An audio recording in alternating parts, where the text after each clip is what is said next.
तो जो लोग अपने माता पिता को अनाथ आश्रम की तरफ छोड़ आते हैं या धकेल देते हैं, उनका आगे क्या होने वाला है महाराज जी? उनका भविष्य है ये है कि अगला जीवन भी उनका कीड़ा मकोड़ों के समान होगा और गंदे नाले के कीड़े बन जाएंगे। कुछ बच्चे आजकल दोपहर को 10 या 12 बजे सोकर उठ रहे हैं महाराज जी। तो उनका तो क्या है, भविष्य ही जीवन के अगले जन्म में पशु बना के रहेंगे।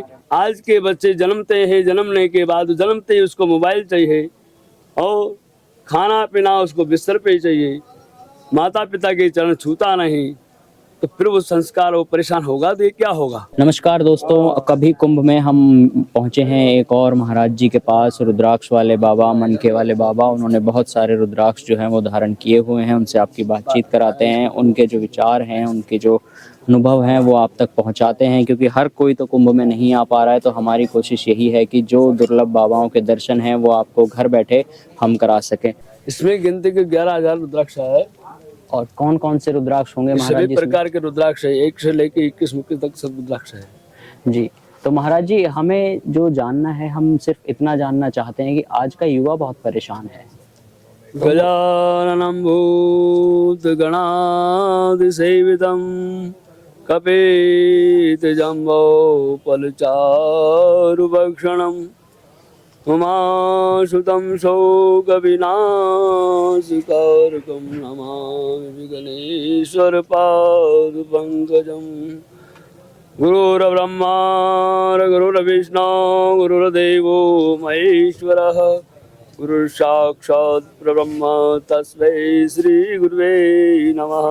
दानमूलं गुरुमूर्ति पूजामूलं गुरुपदम्, मंत्रमूलम गुरुर्वाक्य मोक्षमूलम गुरुकृपा। आपने पूछा कि आज की जनता क्यों परेशान है। जी महाराज जी। तो अपने जो सनातनी संस्कार को छोड़ेगा, इसके कारण ही परेशान संसार जगत है। अपने सनातनी संस्कार सब छूटते जा रहे हैं।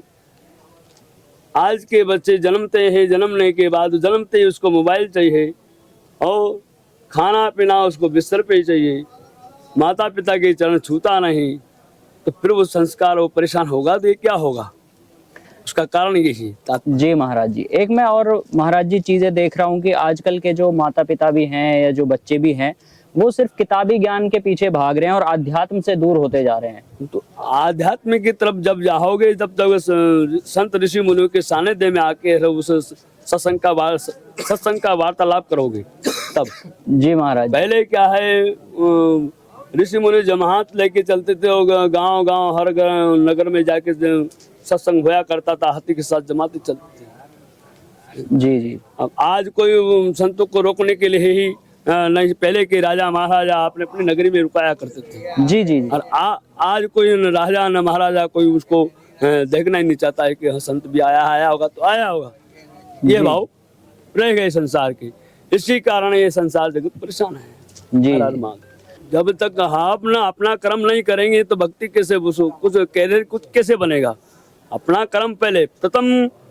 गुरु माता पिता जब आप लोग धरती जन्म होता है, जन्म के 9 महीना जब अपने शरीर में रख के पालन करता है, तो उसका क्या मोल चुकाता है प्राणी।